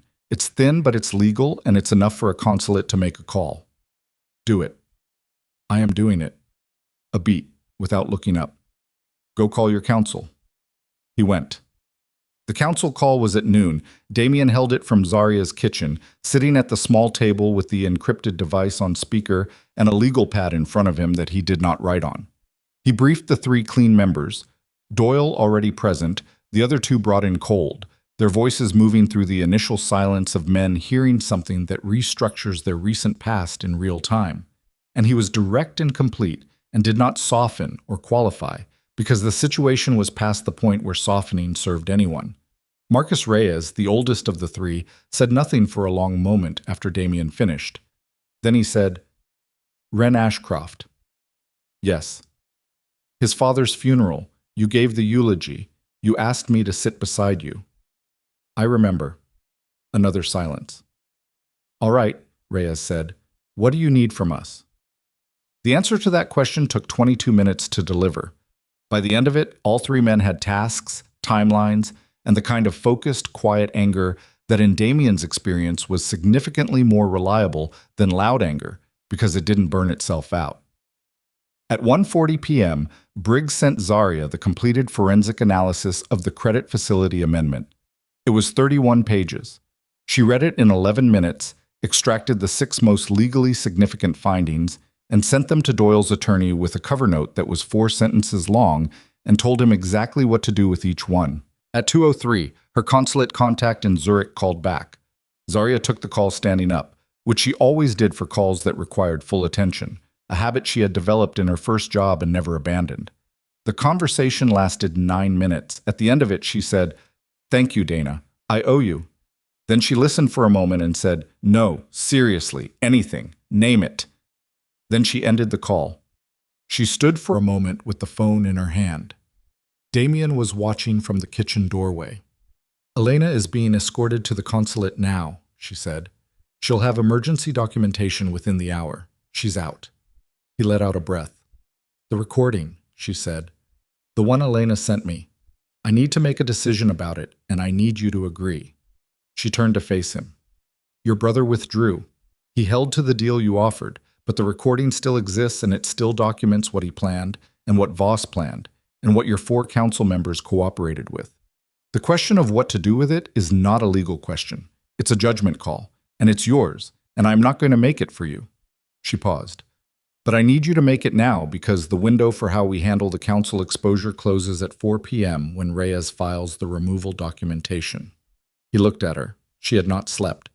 He knew that because he had not slept either, and they had been in the same space since 3 in the morning. There was a mark on her right hand from where she had been pressing the pen too hard for too many hours. A red dent along the edge of her middle finger that she probably wasn't aware of. Her posture was still precise. It was the precision of someone for whom upright was not a performance but a default. But the exhaustion was visible now in the small places, the slight tension around her eyes, the way she'd been rolling her left shoulder every hour without registering she was doing it. She had done all of this. 3 days alone and then through the night and into the day, and she was standing in the middle of her living room asking him to make a judgment call and waiting with the complete patience of someone who understood that some decisions were not hers to make, even when she had earned the right to be in the room where they happened. "The recording goes to the council," he said. "All 3 clean members. Not as a weapon against James, as evidence of what the organization's internal security failed to catch for 3 years. It becomes the foundation for how we restructure oversight going forward." He paused. "James is addressed separately, privately. That's a family matter." She nodded. "Do you agree with that?" he said. She considered it for a moment, actually considered it not as a formality but as a real question requiring a real answer. "I think it's the right call for the organization," she said. "I think what it costs you personally is significant. I think you've already decided that the cost is worth it." She paused. "So yes, I agree." He nodded. He picked up his phone. At 2:47 p.m., the 4 Ashcroft council members who had been feeding information to the Voss Ashcroft operation were contacted by Damien's attorney with formal removal notices citing conduct contrary to organizational fiduciary duty. The notices included preliminary documentation that Briggs had certified and that Doyle's attorney had verified. They were airtight. They were also, and this was the detail that Ren Ashcroft apparently did not expect when he received his copy, personally delivered. Not emailed, not messengered, but physically walked to his apartment door by Marcus Reyes, who had known Ren since he was 17 years old, and who stood in the hallway of his building and said nothing after handing him the envelope, just looked at him, which was worse. At 3:30 p.m., Marcus Voss's American legal team filed for an emergency withdrawal from the engagement agreement, citing changed circumstances. The forced marriage between Voss's daughter and the Ashcroft organization was over before Elena Voss had finished her first cup of consulate coffee.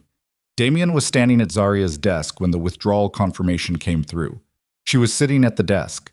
He was behind her and slightly to the left, reading over her shoulder, which was the position they had both ended up in without planning it, because the desk faced the window and the light was better there, and the alternative was one of them craning sideways, and proximity had long since stopped being a thing either of them was managing carefully. She exhaled when the confirmation appeared on the screen. It was the first time all day he had heard her exhale like that. Not the controlled exhalations of someone managing breath deliberately, but the involuntary kind. The kind that happens when a weight is set down. He put his hand on her shoulder. She went still. Not with discomfort, with something else. With the particular stillness of a person who has been braced for so long that the absence of something to brace against feels almost foreign.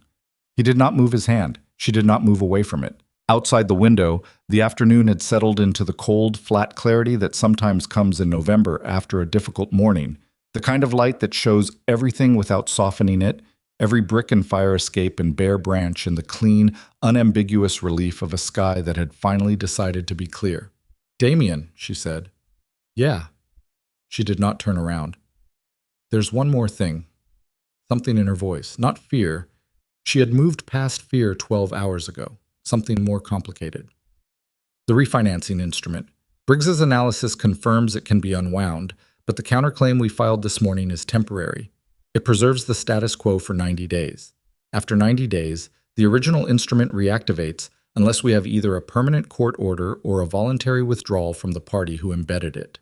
She paused. Holt has not withdrawn. Holt's firm has not responded to anything we filed.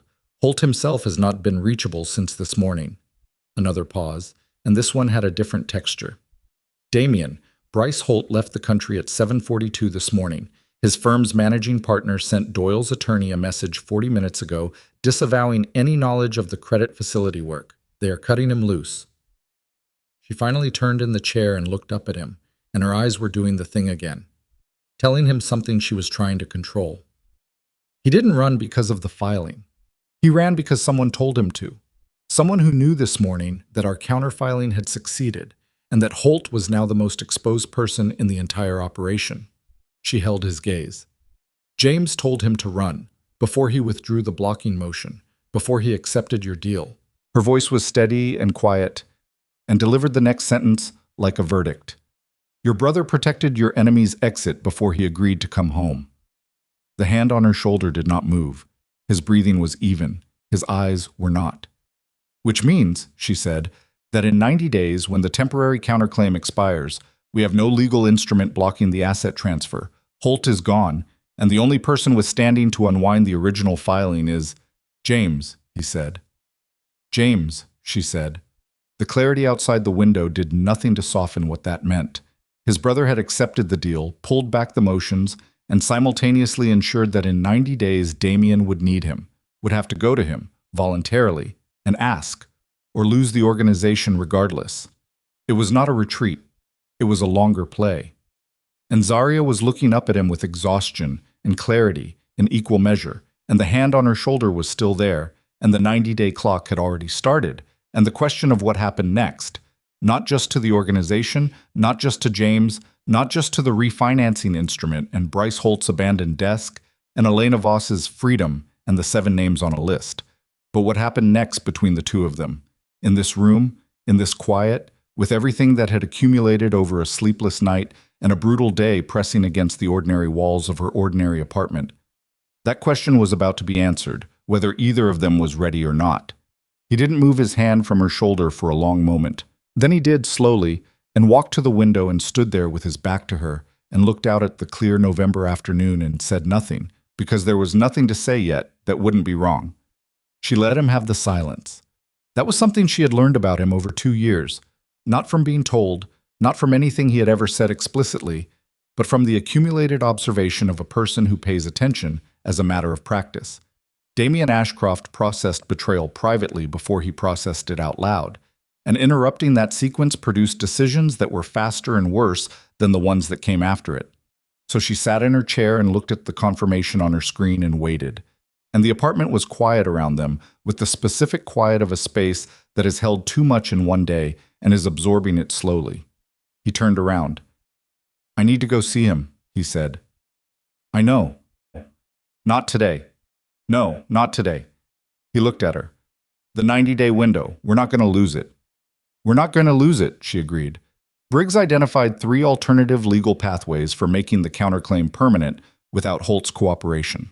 The strongest one requires depositions from 2 of the 4 removed council members.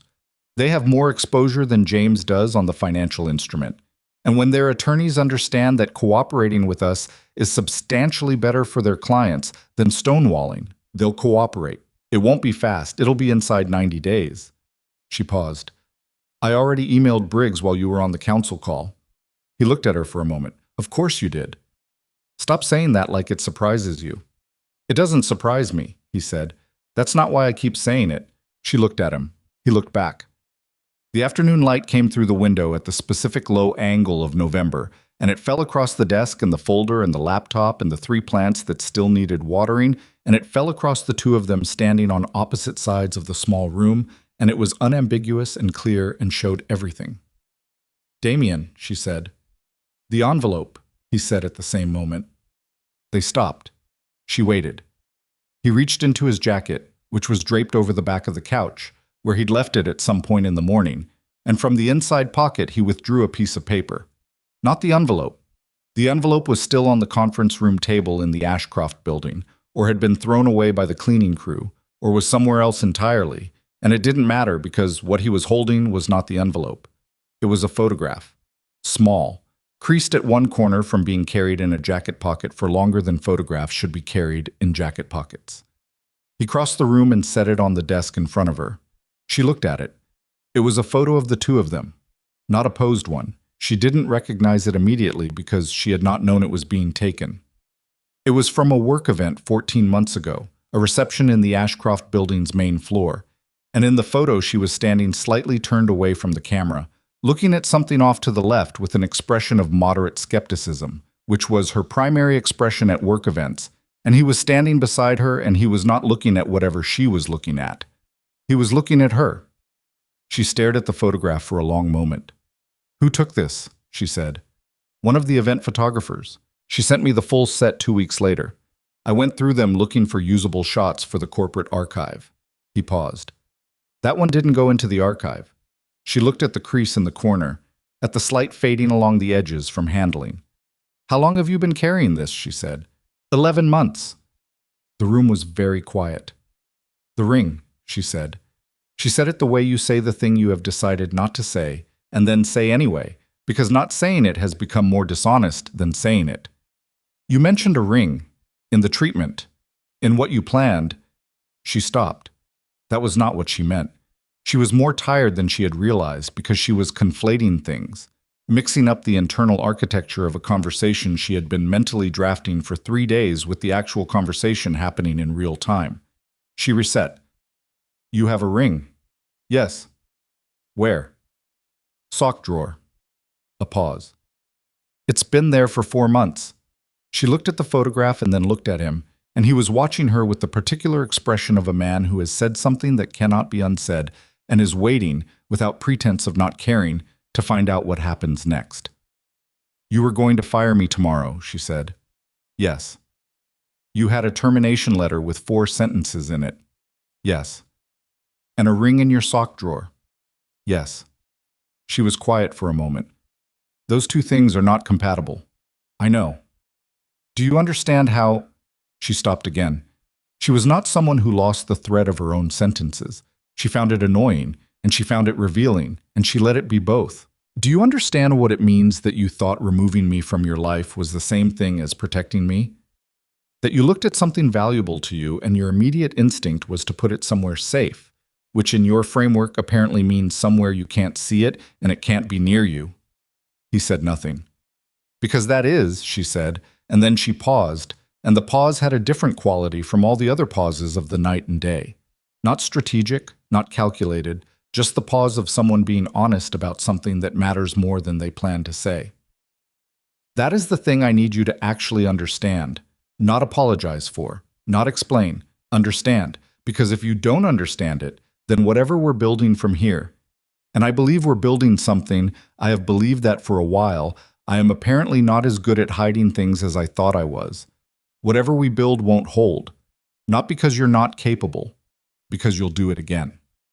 Next crisis, next threat, next piece of intelligence that tells you someone knows I matter to you, you will write another 4 sentences and reach for the envelope." He sat down on the couch. Not from weakness, from the specific deliberateness of a man choosing to be lower than the person speaking to him, to not fill the room with his height while she said things that required room to land. "You're right," he said. She looked at him. "I know I'll want to do it again," he said.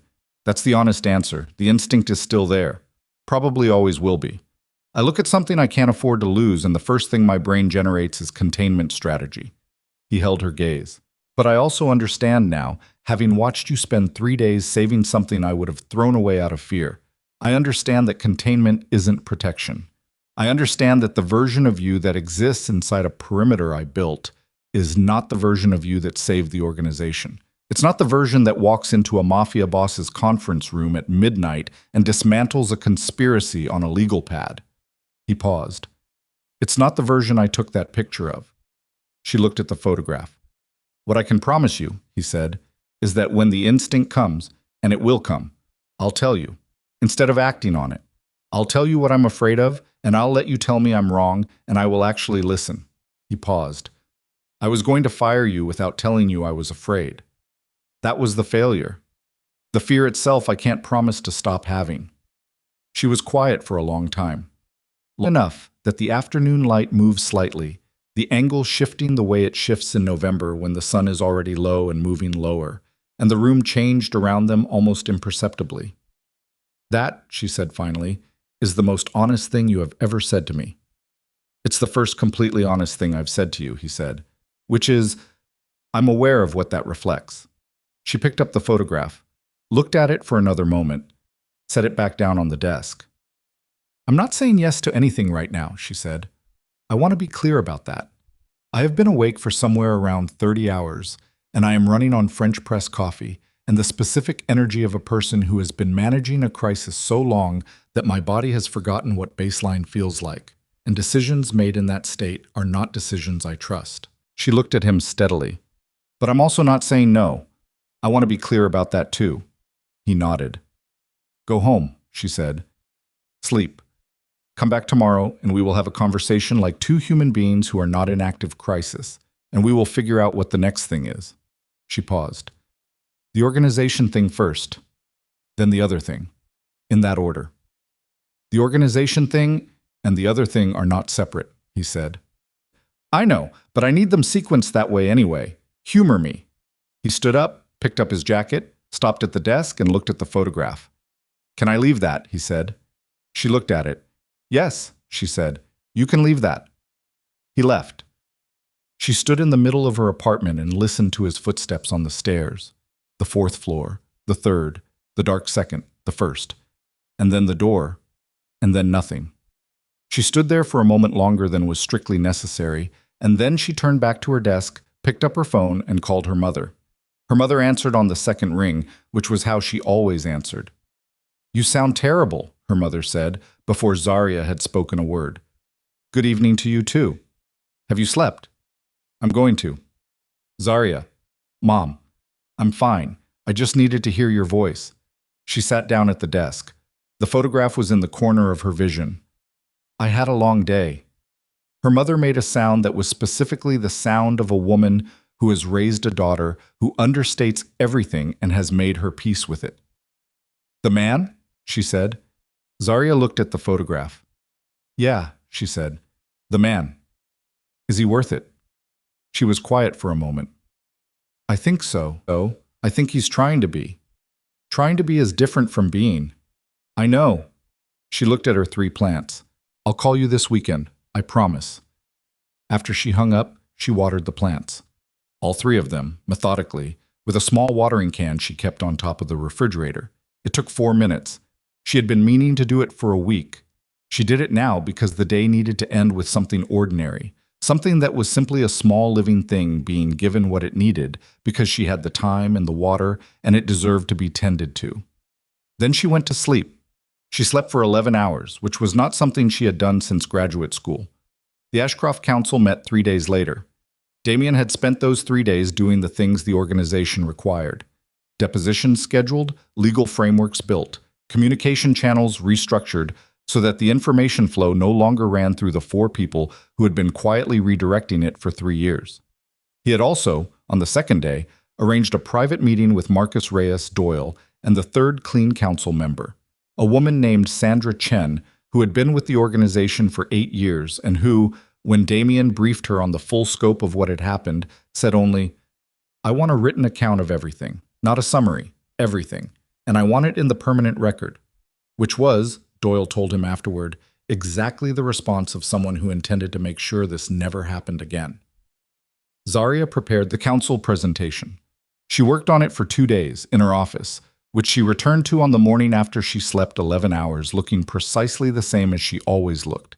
Her jacket, her reading glasses, her meticulous organization of the desk that Damien had never asked about and had always, privately, found inexplicably reassuring. She prepared the presentation the way she prepared everything, thoroughly, sequentially, and with the specific ruthlessness of someone who understands that the most important information is not what you include but what you lead with. She also, on the afternoon of the second day, sent a message to Elena Voss. Elena was in New York by then, staying with a consulate contact while her situation was formalized. The message from Zarya was short. It said, "You took a significant risk, it mattered. Thank you. When things have settled, if you're willing, I'd like to have coffee." Elena's response arrived 40 minutes later. "I know a place. They have good eggs." Zarya looked at that message for a moment. Then she wrote back, "I know a place too." The council meeting was on a Thursday at 10 in the morning in the main conference room on the third floor. The room where Zarya had spent the night that had started everything. The orange and green and red sticky notes were gone. The table was clear. The window wall showed the interior hallway, empty. There were 9 people in the room. Damien, the 3 clean council members, 4 senior organizational staff who had been brought in to witness the formal record, and Zarya. Damien sat at the head of the table. He had not sat at the head of a council meeting in 2 years. It was a deliberate choice he had made early in his tenure, the kind of symbolic gesture toward collective leadership that his father would have found baffling, and that Damien had maintained anyway because he believed, in the specific practical way he believed most things, that a leader who always occupied the most powerful position in a room was a leader who stopped getting accurate information. Today, he sat at the head because today was not a meeting about collective leadership. Today was a meeting about accountability and restructuring, and those things needed a clear center of gravity. He spoke for 20 minutes. He was not eloquent. Damien Ashcroft was many things, but he was not an orator, and he knew it, and he had long since stopped performing eloquence in rooms where accuracy mattered more. He was direct, complete, and unapologetic. About the failures, about the gaps in oversight, about the specific ways in which the organization's culture of deference to seniority had made it possible for 7 people to operate inside it for years, while its nominal head carried a termination letter for the one person who had actually been protecting it. He said that last part plainly. He did not soften it or reframe it. He said, "The person who identified this threat, contained it, and built the strategy that resolved it was my executive assistant, who I had decided to fire on the morning after she had already spent 3 days doing this work." He said it and let it sit in the room and did not rush past it. Sandra Chen wrote something on her legal pad. Reyes looked at the table. Doyle looked at Damien and then at Zarya with the expression of a man recalibrating his definition of a particular category of competence. Then Zarya presented. She was at the table, not standing. She had chosen to sit deliberately because standing at the front of the room would have signaled a kind of performance. And this was not a performance. This was a briefing. And briefings happen between people at the same level. She walked the council through the timeline, the evidence, the legal resolution, and the 90-day counterclaim structure, in the same methodical sequence she had used with Damien in the conference room 12 days ago, except that now the documents were organized into a presentation that was clear and navigable and included tabs and page numbers because she had had 3 days to prepare it instead of 3 hours. At the end, she said, "The 4 members who were removed have retained separate counsel. Based on the initial signals from 2 of those firms, we expect voluntary cooperation on the deposition timeline within the next 2 weeks. That gives us adequate runway to make the counterclaim permanent before the 90-day window closes. The organization's asset structure will be fully protected by the end of this quarter." Silence. Sandra Chen said, "What do you need from this council to support that process?" Zarya said, "Approval of the restructured oversight protocol in the document on page 12, authorization of the legal budget addendum on page 17, and formal ratification of the 4 removal actions so that the depositions carry appropriate organizational standing." A pause. "And a decision on the position restructuring, which is the item on page 22. Damien said, "I'll speak to page 22. The room waited. "Effective immediately," he said, "the position of executive assistant to the head of this organization is being eliminated." He paused. One beat, deliberate. "And being replaced by the position of director of strategy, with authority over organizational intelligence, legal risk management, and long-term planning, reporting directly to me, with the power to request full council review on any matter she determines requires it." He looked at Zaria. Zaria Monroe is being appointed to that position, retroactive to the date of this meeting. Nobody in the room spoke. Then Sandra Chen said, seconded. Doyle said, agreed. Reyes looked at Zaria and said, long overdue. Zaria sat with that for a moment. She had known it was coming. Damien had told her 3 days ago, in her kitchen, over actually decent coffee that she had made on a replacement French press she'd bought on the walk home after seeing him out. He had told her and she had said, we need to make sure the title carries real authority and isn't ceremonial. And he had said, I know. And she had said, I mean it, Damien, if this is a promotion in name only to make you feel better about. And he had said, Zaria, I know. And she had believed him, which was its own kind of thing. But knowing it was coming and sitting in the room where it happened were different. She said, thank you. Simply. Without performance. Because it was true and required, and because she was not someone who marked significant moments with elaborate language when simple language was honest. The council adjourned at noon. People filed out. Reyes stopped at Zaria's chair and put his hand briefly on the back of it, not on her shoulder, on the chair, which was the specific gesture of a formal man expressing something warmer than he had language for, and said, good work, and left. Sandra Chen stopped and said, page 12. Protocol item 7. I want to discuss the trigger thresholds. My office. Monday? And Zaria said, Monday at 2. And Sandra nodded and left. Doyle was the last. He stopped at the door and looked at Zaria and said, Patrice makes good eggs. Then he left. The room was empty except for the two of them. Damien was still at the head of the table. Zaria was still in her chair. The November light came through the window wall, flat and clear. Page 22, she said. Done. The authority structure. I want it in writing, not just verbal at a council meeting. Already drafted. You'll have it this afternoon. She nodded. She picked up her copy of the presentation and straightened the pages against the table, a small habit, tidying the edges of things. And then she set it down and looked at him. James, she said. He had been waiting for this one. I'm meeting him next week, in person. Neutral location. Doyle's attorney will be present, and so will mine. He paused. I'm not going into it with a plan to reconcile.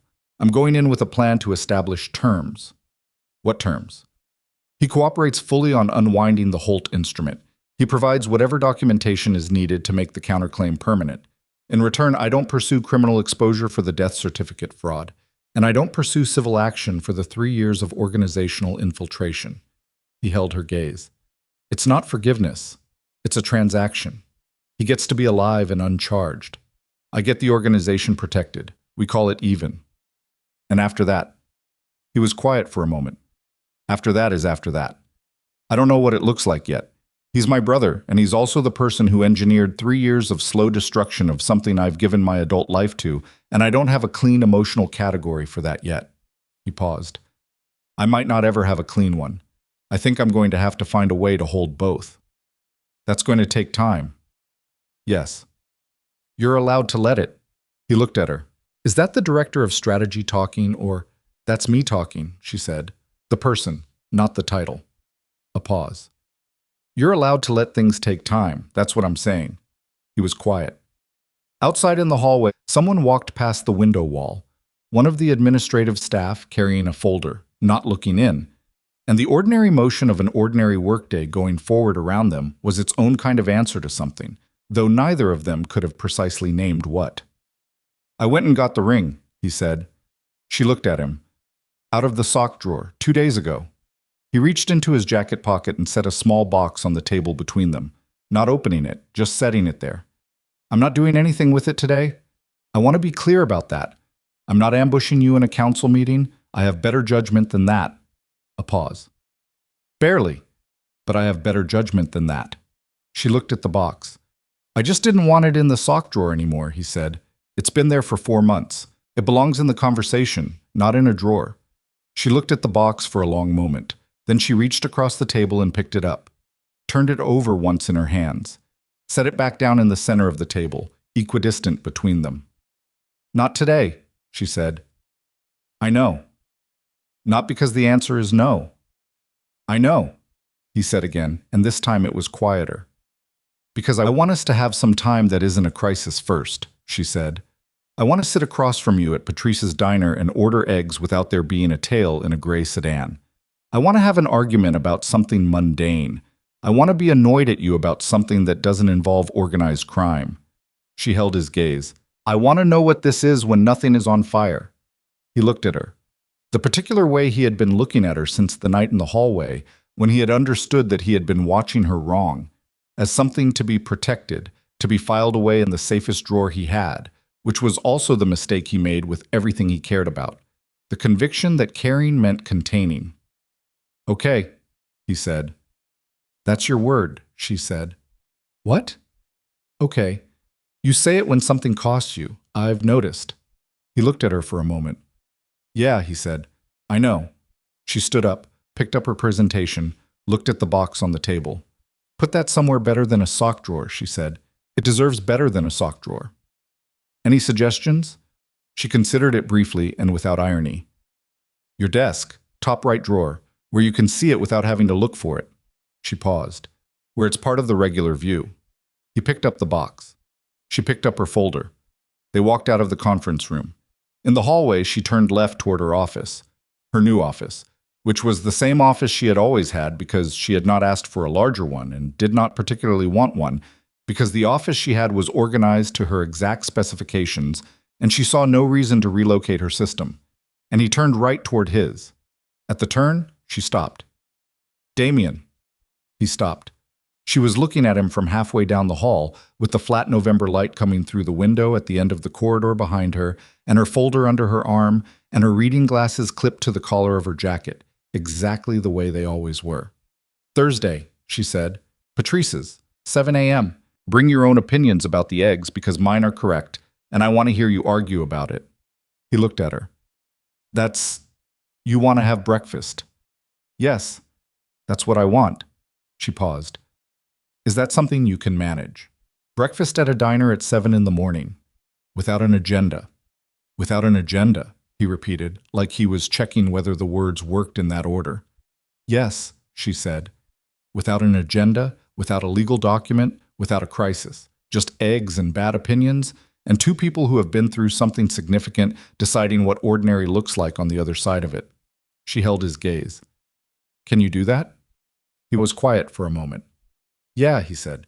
I think I can do that. She nodded once, turned and walked to her office. He stood in the hallway for a moment looking at where she had been standing, then turned and walked to his. He sat at his desk, pulled open the top right drawer, set the box inside, and left the drawer open, the way she had described, part of the regular view. He looked at it for a moment. Then he pulled a legal pad toward him and started on the notes for the James meeting, because the organization needed it, and he had promised it would happen, and he was a man who had made enough mistakes in the past week to have become, through sheer accumulation of consequence, significantly more committed to keeping the promises he made. In her office, Zarya set the presentation folder in the completed tray, opened a new document on her computer, and began drafting the page 12 protocol language that Sandra Chen wanted to discuss Monday. She worked for 20 minutes in the quiet of the afternoon, and then she stopped and looked out her office window at the street below. Ordinary people in ordinary coats moving through an ordinary Thursday, and she let herself feel, briefly and completely, what the past 11 days had been. Then she went back to work. Not because the feeling didn't matter, not because she was the kind of person who couldn't let things land, but because she was also the kind of person for whom working was not a way of avoiding things, but of continuing through them. The same way she continued through everything, steadily, with her glasses on and her folder organized and her pen moving across the page, toward whatever came next. 3 months later, the counterclaim was made permanent. The 4 removed council members cooperated with the depositions, as expected, because their attorneys had correctly assessed the alternative. The Holt instrument was legally unwound 2 weeks before the 90-day window closed, with 2 days to spare, which was tighter than Zarya had planned for and looser than she had feared. She noted the margin in the case file without editorial comment. Bryce Holt surfaced in Barcelona 6 weeks after he left. He had apparently underestimated how thoroughly his former firm would cooperate in the civil proceedings against him, which was a mistake people made when they confused institutional loyalty with institutional self-preservation. He was extradited 8 months later. Zaria was not involved in that process. She noted its conclusion in a separate file and moved on. Elena Voss had coffee with Zaria on a Tuesday in December at Patrice's diner, where Patrice looked at Elena and said, "You want the usual?" And Elena said, "I don't have a usual yet." And Patrice said, "Give it a month," which turned out to be accurate. Elena was, by the spring, working with a nonprofit legal organization that helped young women navigate coercive family structures. It was not the life anyone had planned for her. It was, she told Zaria over their fourth breakfast, the first life she had chosen. Marcus Doyle sent Zaria a bottle of very good whiskey in January with a card that said only, "Good eggs."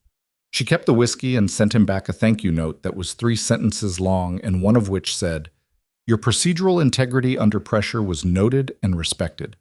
He told Damien it was the best professional compliment he had ever received. Damien was not sure whether to find that funny or concerning and settled on both. Ren Ashcroft did not contest his removal. He also did not reach out to Damien, which was both expected and its own specific kind of loss. The kind that doesn't arrive all at once but appears at irregular intervals, at the edge of a memory, in the particular shape of an empty chair at a table where someone used to sit.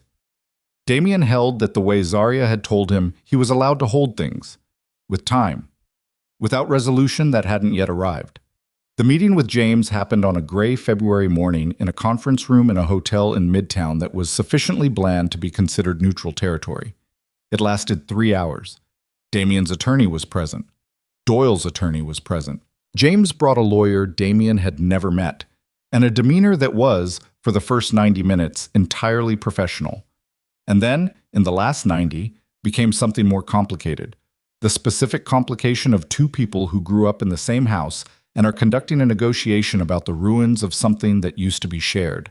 The terms were agreed upon. James signed the documentation that unwound his standing in the Holt instrument. He provided the cooperation that made the counterclaim permanent.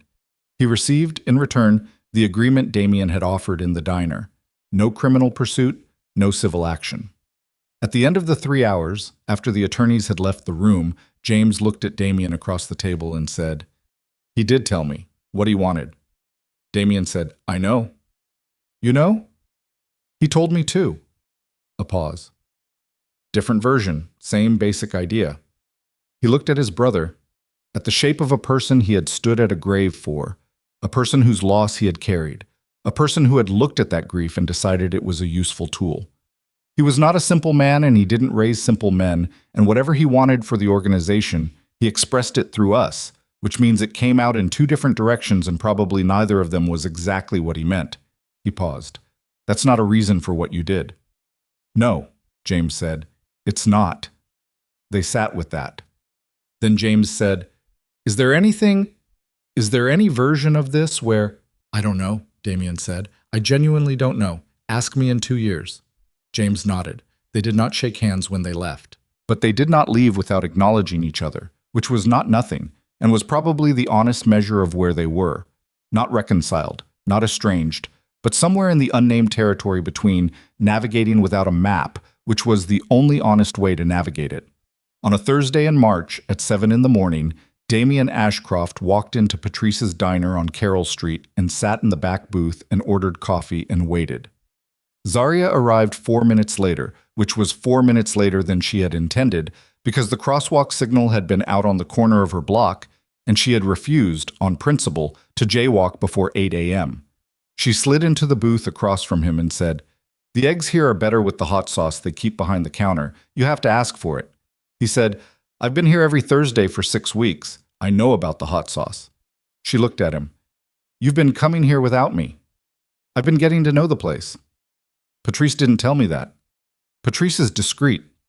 Zaria looked toward the counter where Patrice was pouring coffee with the expression of someone who had always known this would happen and had decided it was not her business to comment on. Then she looked back at Damien. "That is almost charming," she said.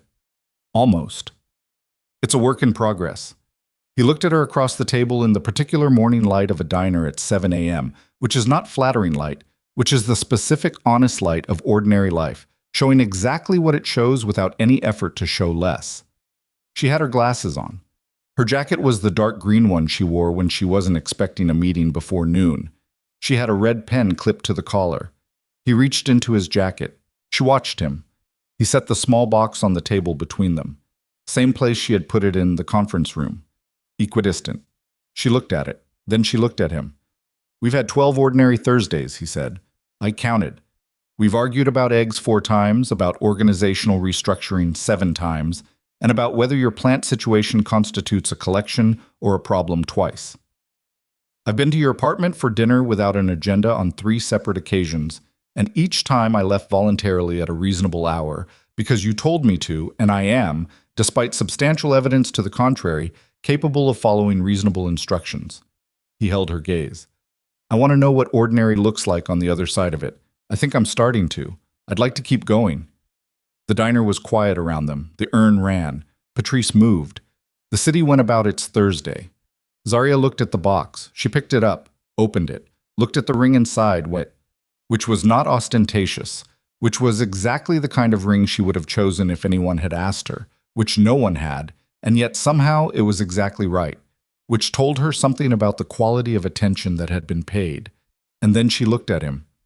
"The authority structure stays exactly as written," she said. "It stays exactly as written," he agreed. "My name on the door of my office.